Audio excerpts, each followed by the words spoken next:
26. Alvarez crossed the threshold and the door sealed behind him without sound, not slamming, not echoing, simply ceasing to exist, as though the space itself had decided there was no longer a reason for exits. The air carried weight without temperature, pressing against his chest with a slow insistence that altered the rhythm of his breathing. The chamber extended outward in all directions, vast but not cavernous, its dimensions defined by intention rather than architecture. Distance felt measured, deliberate, every span of darkness calibrated, to remind him that he was standing inside something older than fear and more patient than death. The floor beneath his boots was smooth yet uneven, as though countless shapes had fused and settled over time. Bone, iron, and something that resisted naming merged into a single surface that reflected no light and absorbed sound until even the scrape of his step felt muted, swallowed the moment it occurred.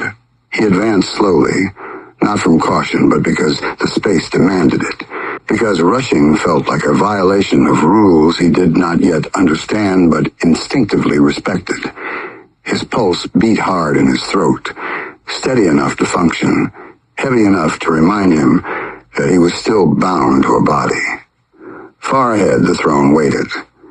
It rose from the floor as though grown rather than built, a mass of pale curves and dark reinforcements interlocked in a way that suggested permanence achieved through suffering. Shapes protruded from its base and back, not decorative, not symbolic, but functional, remnants pressed together until they lost individuality and became structure. Faces emerged and disappeared along its surface, mouths open in expressions frozen mid-sound, eyes hollowed into smooth, vacant depressions. None of them moved. None of them needed to. Their presence alone filled the chamber with a tension that settled into Alvarez's bones and refused to loosen. He stopped several paces from the throne, breath shallow, lungs struggling against an atmosphere that felt engineered to remind him of limits. The seat itself was elevated, not dramatically, but enough to assert dominance without exaggeration. Whoever sat there did not need height to command submission. Authority radiated outward from the object like gravity, bending perception, altering scale, making Alvarez acutely aware of the distance between himself and inevitability. Someone sat upon it. The figure did not shift when Alvarez recognized him. There was no flourish, no movement meant to draw attention.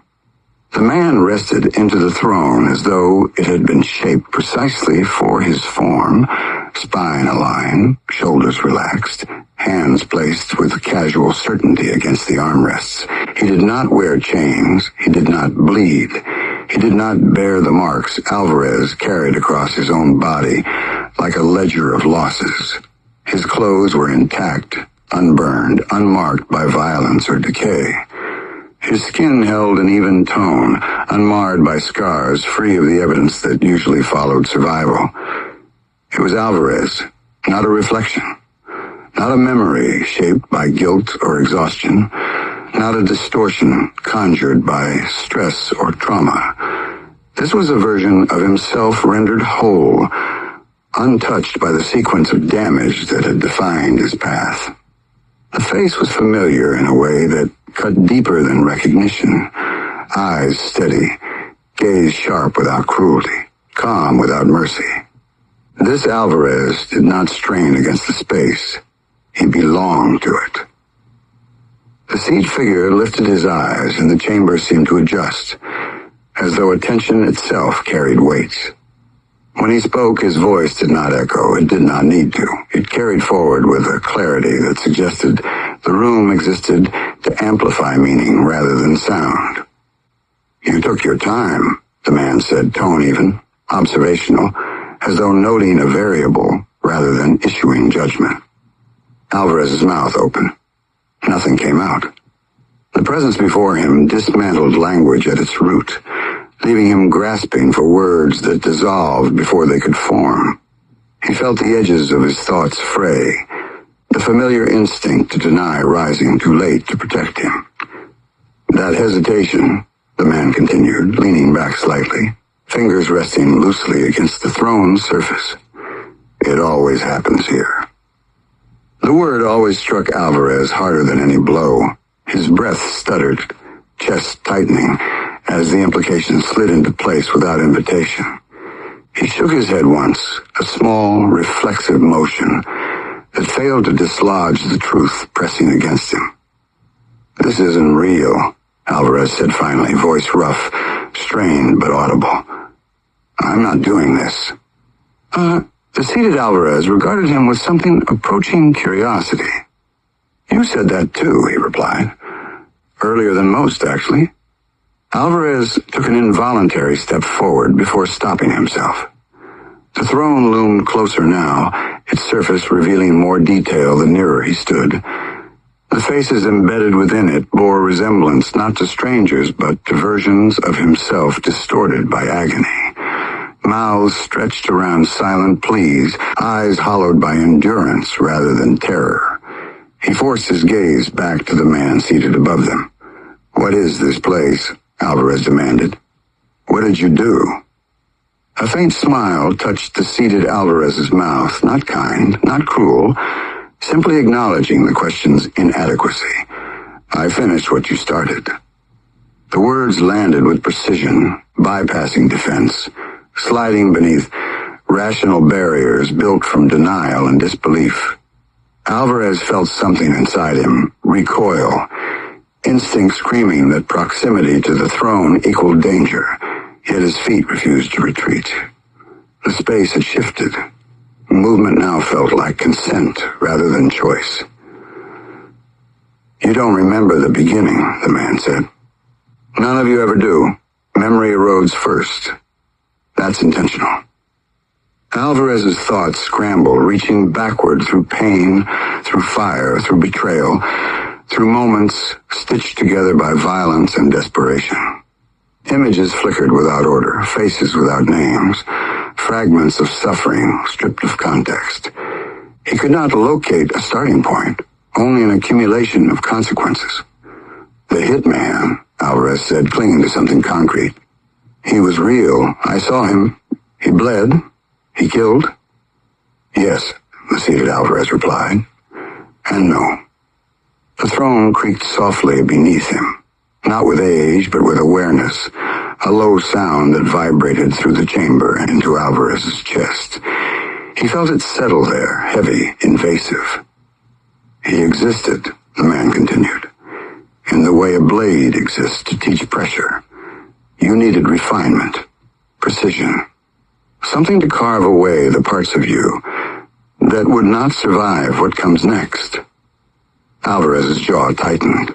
Anger flared, sharp and immediate, a familiar response he trusted more than confusion. "You're saying all of it was training," he said, "that the deaths meant nothing." The seated Alvarez leaned forward slightly, elbows resting against his knees, posture relaxed, intimate. "They meant everything," he said. "That's the difference." A silence followed, thick and unyielding. The chamber seemed to lean inward, as though listening. Alvarez felt sweat gather along his spine, a slow realization settling that the space itself responded to truth rather than volume. "You relived that day countless times," the man said, voice lower now, stripped of explanation. "Each variation sharpened you. Each failure removed weakness. Each success carried you closer." "Closer to what?" Alvarez asked, though some part of him already knew. The seated figure gestured subtly, one hand lifting from the throne to indicate the space between them. "Here." The word resonated, not loudly, but completely. Alvarez's breath hitched. The throne's faces seemed closer now, their frozen expressions reflecting something he did not want to identify. He realized with sudden clarity that none of them appeared surprised. They had all known this moment would come. "You're lying," Alvarez said, but the protest lacked conviction. His voice felt small against the chamber's scale. No, the man replied. I'm remembering. He straightened slightly, posture shifting from casual to deliberate, and the atmosphere responded, pressure increasing, space tightening in subtle increments that Alvarez felt in his joints and lungs. The throne hummed faintly, a resonance that suggested dormant mechanisms awakening at the edge of awareness. You want to believe there's a way out, the seated Alvarez continued, that there's a correct choice you missed, a turn you failed to take. That belief keeps you moving long enough to arrive. Alvarez clenched his fists, nails biting into his palms. I didn't ask for this. None of us did, the man said. That's irrelevant. The certainty in his tone struck deeper than anger. It carried the weight of acceptance achieved through a repetition, the kind that stripped resistance until only function remained. Alvarez's gaze dropped to the throne again, tracing its shape, its construction. The way bone and iron fused into something that felt less like a seat and more like an anchor. He imagined himself there, posture mirrored, calm replacing panic, inevitability settling where fear now lived. No, he whispered, the word torn from him before he could stop it. The seated Alvarez regarded him steadily. You'll say that again, he said. And again. Something shifted behind the throne, not movement exactly, but tension, as though unseen components aligned in preparation. Alvarez felt it through the floor, through his boots, through the structure of his bones. The chamber exhaled, slow and deliberate. You think this ends with me standing up, the man said quietly. With you taking my place by force or refusal. A narrative comforts you. It gives shape to dread. Alvarez lifted his head. Doesn't it? The seated figure's expression softened, not with sympathy, but with finality. No, he said. It ends with understanding. The throne responded. A low vibration rippled outward, subtle but unmistakable, the sound of iron shifting beneath strain. Alvarez's body reacted before his mind could follow, muscles tightening, breath catching as something ancient stirred behind the seated figure. The faces embedded within the throne seemed to deepen, shadows carving their features into sharper relief. You should pay attention now, the man said, voice steady. This is the part that matters. Alvarez felt the space narrow, not physically, but perceptually, as though the chamber had decided to focus on a single point. On him. The air pressed closer, heavier, thick enough to resist inhalation. He took a step back and felt the floor resist, a subtle denial of retreat. What are you? Alvarez demanded, fear finally breaching the walls of control he had built. What did this do to you? The seated Alvarez looked down at his hands, unscarred, steady. When he lifted his gaze again, there was no triumph there, only clarity. It finished me, he said. Behind him, something shifted again, closer now, metal aligning, pressure building. Alvarez's heart hammered, each beat echoing too loudly in his ears. And it's ready for you. The vibration deepened, a prelude rather than an action. And Alvarez understood with a sudden, sickening certainty that the throne had not yet revealed its purpose. That was coming next. The throne responded before Alvarez could move, not with speed, but with certainty. Iron awakening inside bone, as though the structure had been waiting for permission rather than command. A sound passed through the chamber that was not a roar or a scream, but a sustained pressure, metal adjusting to purpose. The seated Alvarez did not brace. He did not flinch. His posture remained aligned, calm in a way that stripped hope from the moment, as if pain were already accounted for in the design. From the spine of the throne, iron thorns unfolded. They did not burst outward in violence.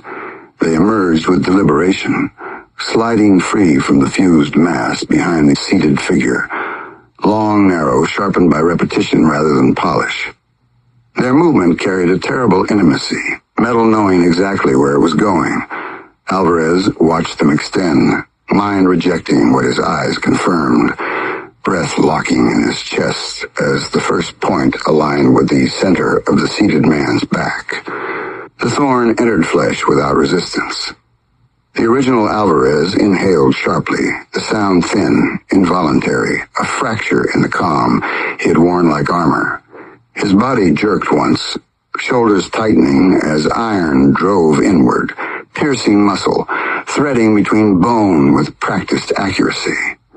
A second thorn followed, and then a third, angling into ribs, sliding beneath the collarbone, biting deep into the sides of his torso.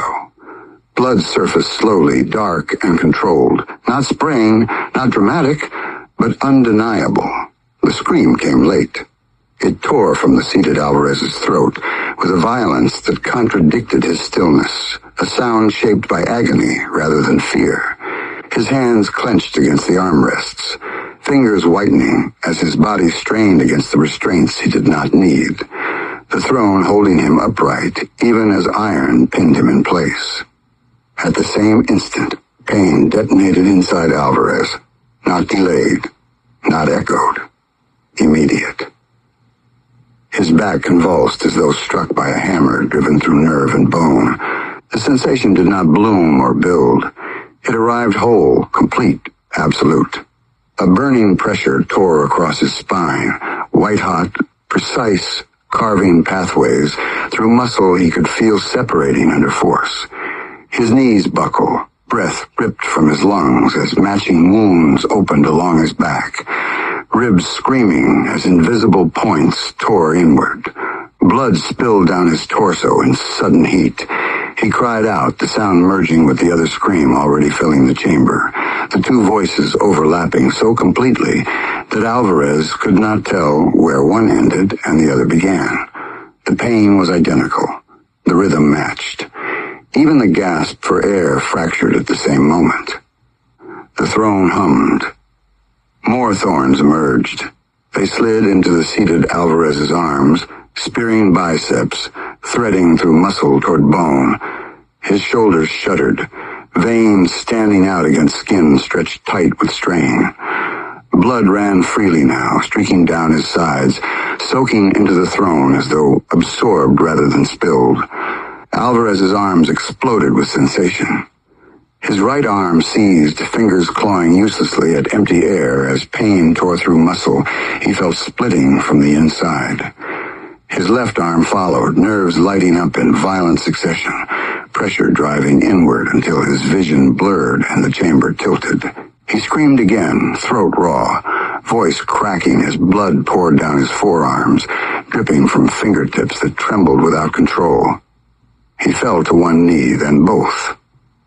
The floor caught him without comfort, its surface unforgiving as he collapsed forward, palms sliding through his own blood. He retched, a dry, violent motion that yielded nothing but a hoarse choke, lungs refusing to function under the weight of what his body was trying to process. The seated Alvarez convulsed against the throne, iron holding him in place as his scream fractured into guttural bursts.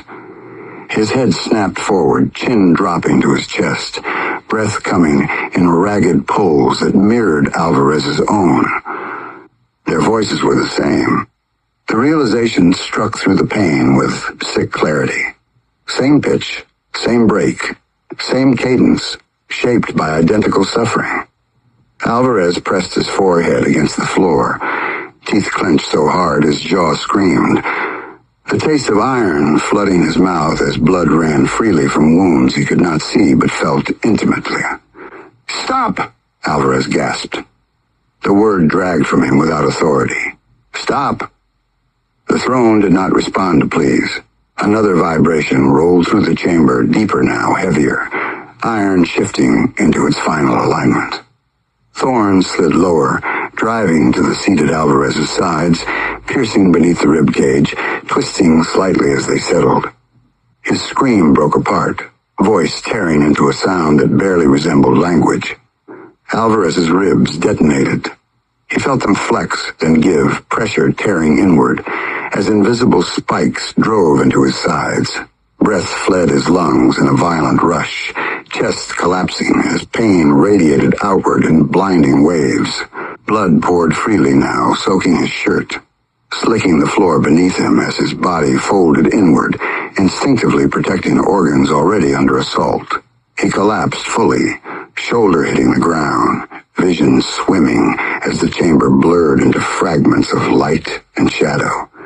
His heartbeat thundered, irregular, desperate, every pulse sending fresh agony through wounds that refused to dull or fade.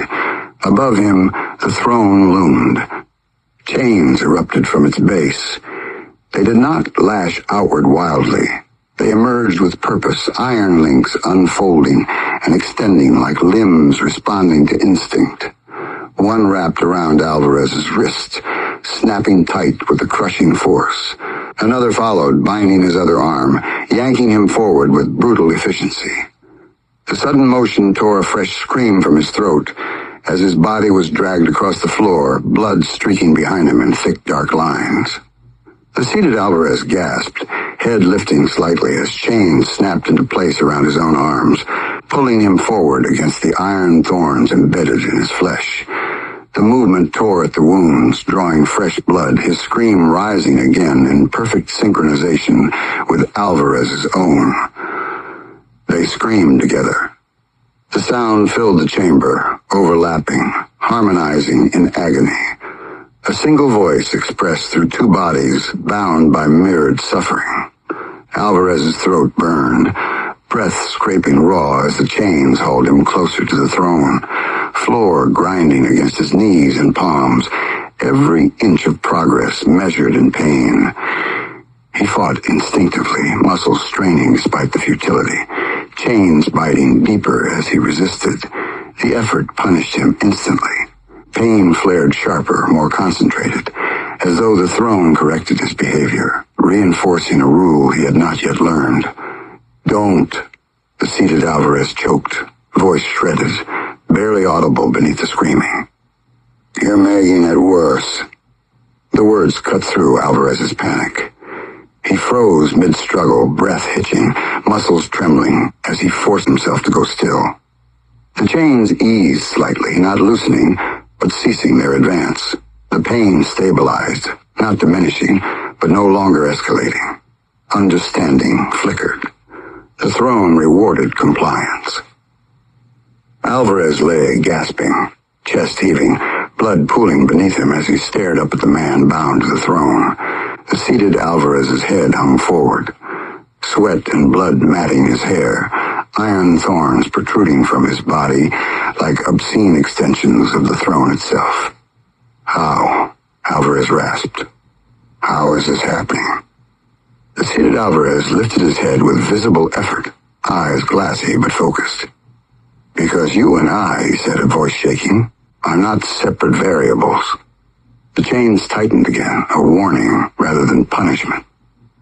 Alvarez cried out as pressure surged through his wounds, ribs screaming as the invisible spikes twisted slightly, reminding him of the cost of ignorance. He clenched his teeth, nodding once, sharply, signaling understanding even as pain threatened to tear him apart. The throne hummed, satisfied. Another chain slid free, wrapping around Alvarez's throat. The iron was cold against his skin, then crushing, links tightening until his breath cut short. Panic surged, vision narrowing as oxygen fled, pressure building behind his eyes. He clawed at the chain instinctively, fingers slipping on blood, strength draining rapidly. At the same moment, a matching chain cinched around the seated Alvarez's throat. His head snapped back, mouth opening in a silent gasp as the iron bit down, cutting off air. His body strained against the thorns, muscles quivering as he fought for breath that refused to come. They choked together. The chamber filled with the sound of iron tightening, links grinding softly as the chains adjusted, calibrated to exact pressure. Alvarez's lungs burned, spots of light bursting across his vision. As he sagged against the floor, body convulsing weakly.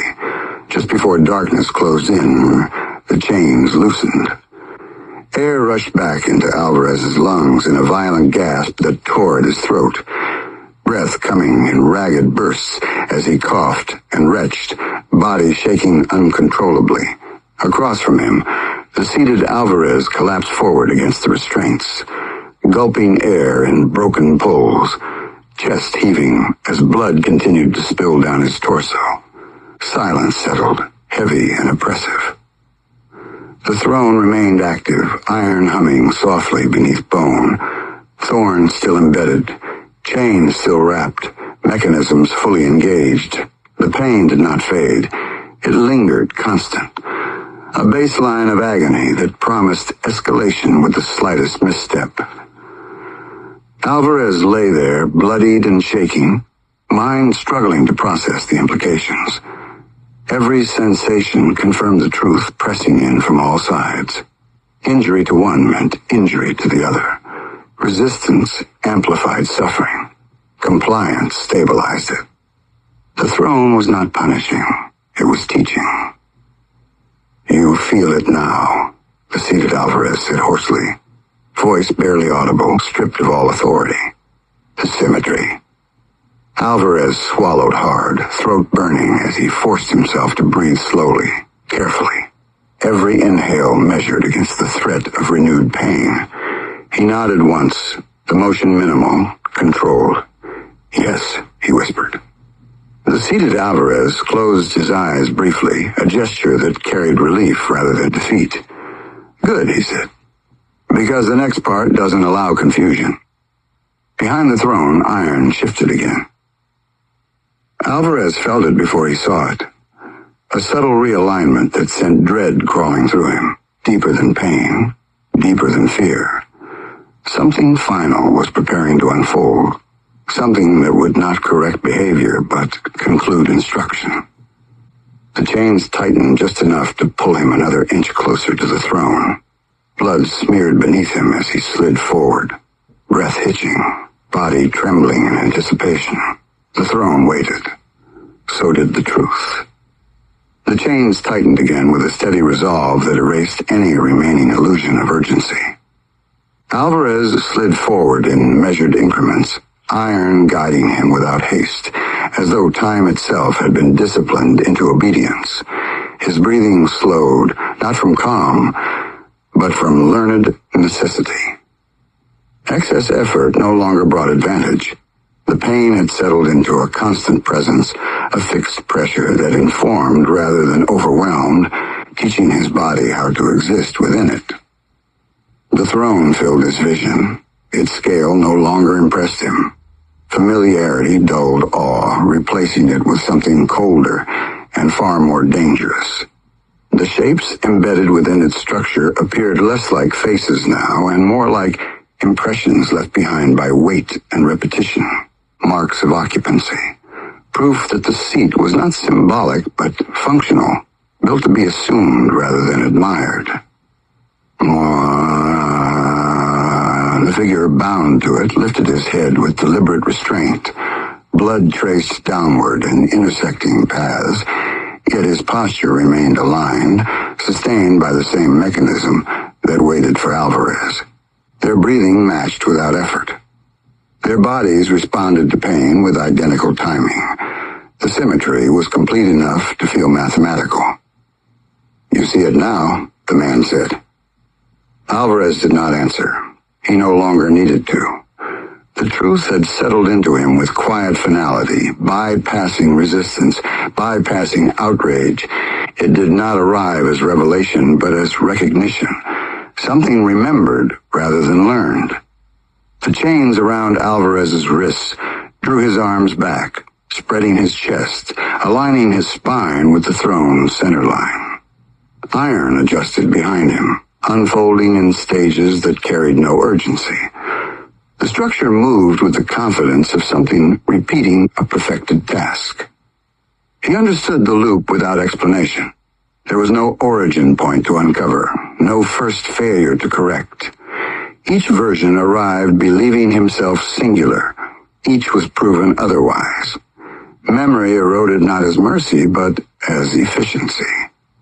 Understanding came only when resistance no longer served a purpose. The man on the throne inhaled shallowly, shoulders tightening as iron repositioned behind him. "This is where it happens," he said. Alvarez closed his eyes for a moment, then opened them. The throne waited inches away. The faces pressed into it no longer registered as others. They were iterations, outcomes, residue. "There is no replacement," the man continued. "Only continuation." The final restraint locked into place at Alvarez's throat, guiding his head upward, forcing his gaze forward. The pressure was exact, calibrated to alignment rather than cruelty. He did not fight it. The system responded with acceptance. Behind him, the last mechanism settled. The thorns extended slowly, longer than the rest, thicker, positioned with precision that bordered on reverence. They did not seek flesh yet. They waited. The pause stretched, allowing the moment to finalize itself, allowing comprehension to complete its circuit. Alvarez exhaled.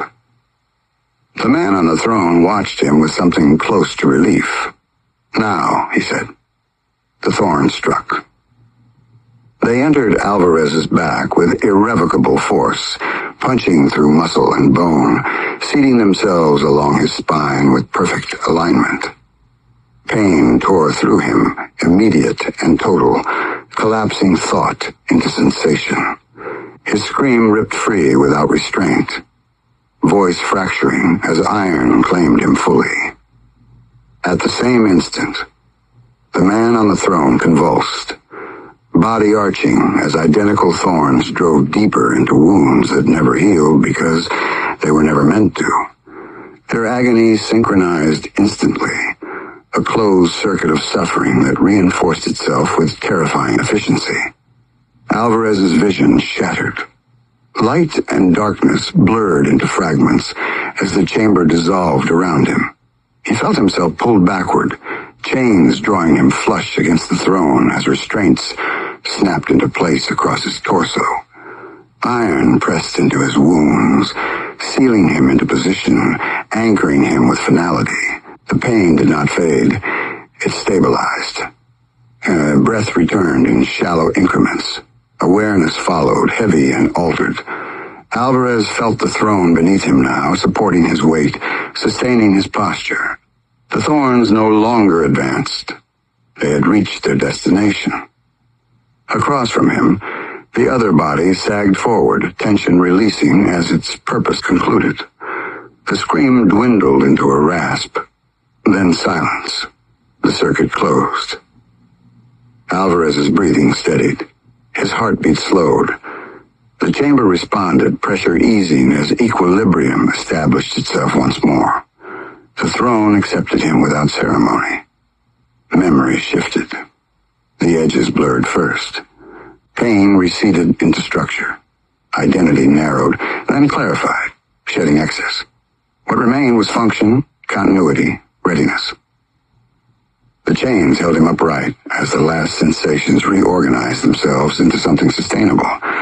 The faces within the throne settled, impressions deepening as weight redistributed. Alvarez opened his eyes. The chamber felt different now, smaller, familiar. He belonged to it. Far ahead, at the edge of perception, a doorway waited. He watched it patiently. He always did. Epilogue. Salem moved through the field at first light with a hitch in his step that had not existed in younger years. Dawn bled slowly into the land, pale and reluctant, staining the grass with a thin gray sheen that clung low to the earth. His whiskers had faded to winter ash, stiff and uneven, his chin brushed silver where black once ruled. The tip of his tail dragged faintly through the dew, white now, a small banner of survival trailing behind him. He paused midway across the field, ribs lifting beneath matted fur, and listened as the world reassembled itself. Birds called in broken intervals. Wind slipped along the ground. Somewhere far off, metal groaned and settled as the city shook itself awake. Salem did not hurry. He carried the patience of something that had already endured the worst and remained. The field ended where the land dipped, where the soil bore a thin scar that most eyes would never register.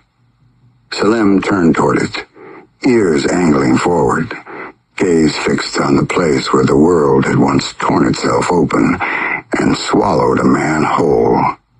Alvarez had vanished there, not cleanly, not mercifully, but with intent. Salem remembered the sound of it, the way the night screamed and then fell silent, as though ashamed of what it had witnessed. He remembered heat, remembered blood cooling into dirt, remembered breath shredding itself apart before stopping altogether.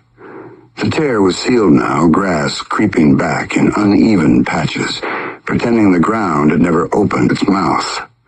Salem stared at it for a long moment, eyes narrowed, pupils adjusting to the light. He did not mourn the way people did. He catalogued. He remembered. That was enough. Beyond the field, the city had dressed itself in black. Streets were blocked. Flags hung limp in the still morning air. Uniforms clustered like carrion birds along the curb, their faces carved into hard, unreadable plains.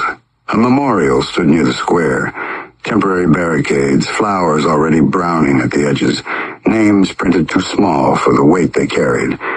Salem circled wide at first, keeping to the margins where shadow still clung. He moved through legs and boots unnoticed, a gray ghost threading between grief and ceremony. Somewhere a voice fractured while reading a list that should never have been that long. Somewhere else, a body collapsed into arms that could not repair what was broken. Salem watched from behind a parked cruiser, tail wrapped around his paws, eyes sharp and unblinking. He saw them then, not with the eyes that tracked motion, but with the ones that had learned what lived beneath it. Shapes lingered where no one stood. Not reflections, not fatigue. Death waited at the corners, patient and curious, studying the living the way a butcher studies meat before the cut. Something older loomed behind it, tall and still, its outline fractured by light that bent incorrectly around its edges. Asragor watched from the dark, whom the living called Satan, a name worn for convenience, for fear, for theater. He did not grin. He did not need to. His attention was enough. Salem's ears flattened, but he did not flee. He had seen this presence before, pacing alley mouths, waiting near hospital doors, riding silent alongside ambulances that never arrived in time. The thing in the shadows recognized him now. That, more than anything, cooled the air. The service dissolved. People drifted apart in exhausted knots. Salem stepped into the open and sat once, spine straight despite the ache in his hips. He lifted his head and released a single sound, soft, cracked, impossibly old. Not a cry, not a plea, a marker. Something that said, I was here. I saw. Then he stood, turned from the square, and walked away without looking back. The city did not follow, it never did. The world below did. Heat replaced light without warning. There was no descent, no falling through distance, only the sudden understanding that gravity had teeth. Alvarez arrived screaming, though the sound shredded itself before a language could form. Bodies churned beneath him, fused together in a sea of flailing limbs and open mouths, skin stretched and blistered, as though the air itself burned. Hands clawed at him, not to save, not to pull him free, but to share the weight, to drag him down so suffering was never solitary. His legs were taken first, wrenched sideways until joints failed, pain blooming too wide to contain. He thrashed, vanished beneath the surface, rose again, missing pieces, lungs aflame with something thicker than smoke. Above it all stood a throne carved from blackened bone and iron. Asragor rested there with one leg crossed, fingers steepled, posture relaxed. This was the true form beneath the mask, the sovereign beneath endings. The name Satan clung to him like an old wound, useful only when dealing with the living. He watched the chaos like a man watching rain strike glass. When the screams reached a certain pitch, he closed his eyes. The sound settled into him, slow and rhythmic, a meditation learned over ages without measure. When he opened them again, the orange glow bled away, replaced by something deeper, endless. Red. The sea boiled. Alvarez was pulled under once more, and this time nothing brought him back up. Salim did not see that part. He did not need to. He walked on, carrying a sliver of hell in his tired eyes, 9 lives spent down to 2, moving toward whatever waited next without asking for permission. The city loosened its grip as Salim crossed beyond the last row of houses, pavement giving way to dirt to something older that remembered feet before roads. Morning climbed higher, lights sharpening into color, but it never reached his eyes the same way. He carried shadow with him now, not as weight, not as fear, but as residue. A thin film that dulled brightness and made distance feel closer than it should have been. He moved along a drainage path where weeds leaned inward, their stems trembling at his passing. Somewhere water trickled through the concrete veins, carrying runoff and secrets toward a river that had learned to forget. Salim paused, lifted his head and sniffed. The air tasted wrong, not foul, not clean, but altered, as though something had passed through recently and left a distortion behind. He marked the place with a glance and continued. In the spaces people ignored, the watchers gathered. Death lingered near a chain-link fence tangled with plastic and wind-worn paper, its outline thinner here, almost fragile. It did not pursue. It never rushed. Others stirred farther back, lesser shapes that fed on aftermath and echo, their attention pulled toward Salem like filings to a magnet. He felt them without looking. He had learned long ago that acknowledgement invited conversation, and conversation invited cost. Instead, he walked with steady cadence, joints complaining softly, breath measured. The path curved toward a stand of trees where the ground dipped and rose in uneven swells, scars from old machinery and older floods. Here the light fractured through leaves, breaking into shards that slid across his fur. He moved through them untouched. Below, far beneath soil and stone, the sea of the dam did not rest. It never rested. Screams rose and collapsed in waves, a constant churn of sound that pressed against the boundaries of hell like surf against cliffs that could not erode. Those who fell in did not drown. They learned. Limbs torn free did not end sensation. They refined it, sharpening awareness into something exquisite and endless. Faces surfaced, contorted, eyes wild with the understanding that time no longer meant mercy. The sea took and took again, reshaping suffering into a language spoken only there. Above it, the throne remained unmoved. Asragor watched without impatience. He did not lean forward. He did not reach. Dominion did not require gesture. The mask, the living name Satan, was a convenience, a shape for prayers to ricochet off, a figure for fear to cling to. Here, beneath the thresholds, the true presence filled the space without effort. The screams were not noise to him. They were texture, rhythm, proof. He let them wash through him until they aligned, until the chaos resolved into a pattern only he could hear. The red in his eyes deepened, not with anger, not with pleasure, but with focus. Somewhere above, a life continued. Somewhere else, another ended. He registered both and neither. Hell did not hunger. It maintained. Salim reached the trees and slipped between trunks, scarred by age and careless blades. Moss clung to bark in thick, uneven patches, damp and cool beneath his paws. He climbed a shallow rise and stopped at the crest, surveying the land ahead. Beyond the woods, the world opened into low fields and distant roads that led nowhere specific, everywhere eventually. He sat tail curling close and closed his eyes for the briefest moment. Images pressed against the dark. The tear in the ground, the memorial, the watchers in the margins, the throne below. He did not interpret them. He did not assign meaning. He let them pass through, catalogued, and contained. A truck roared along a distant highway, sound flattened by space. A dog barked once and fell silent. The day advanced, indifferent and unstoppable.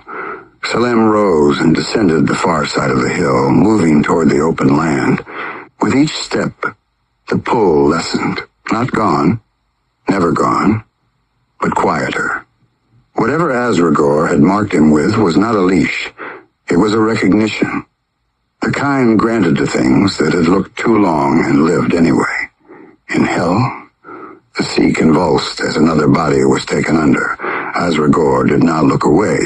He never did. He did not need names. Names were for the living, for bargaining and denial. Below endings, there was only function.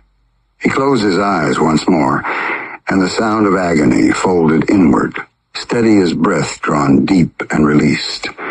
When he opened them again, the red remained. Salem crossed the last fence and stepped into tall grass that brushed his sides and whispered as he passed. The world stretched ahead, unpromising and vast. He went on without hesitation, carrying what he had seen, what he had survived, and what still watched him from places no map acknowledged. The land flattened as Salem moved farther from the city's reach, grass thinning into hard-packed soil scored by old tire tracks, and the faint impressions of animals that traveled only at night. The air warmed, but it carried no comfort. Sunlight settled over the fields with the dull patience of something waiting its turn. Salem's pace slowed, not from fatigue, but from instinct. Places like this remembered things. He felt it beneath his paws, a low hum threaded through the ground, the aftertaste of violence diluted by time but never erased. He paused once, lifted his head, and listened. Nothing approached. I did not mean he was alone. Behind him, far beyond distance, the city resumed its noise. Sirens, voices, doors opening and closing, lives folding back into routine with the quiet desperation of people who could not afford to linger in grief. Names would be spoken for a while longer, photos framed, stories repeated until edges softened. Then the dead would settle into memory's lower shelves, pulled down only when something brushed too close to the same shape. Salem did not belong to that cycle. He existed between acknowledgments, between endings and continuations, a creature the world did not know what to do with once the moment passed. He reached a narrow road, cracked down the center, weeds thrusting through seams in defiance of asphalt. Salem crossed without stopping. On the far side, the ground sloped downward toward a shallow basin, where fog still clung in thin sheets, reluctant to release the night. He entered it and vanished briefly from the world above. Sound dampened, distance collapsed. For a moment, everything felt held. He moved through without fear, eyes reflecting shapes that were not there. Below, Asragor opened his eyes and the sea answered. Not louder, deeper. A shift rippled through the mass, a subtle reordering that sent bodies colliding, pressure changing, agony recalibrating. This was not cruelty, this was governance. The living imagined hell as chaos because chaos comforted them. It suggested randomness, the possibility of escape through luck.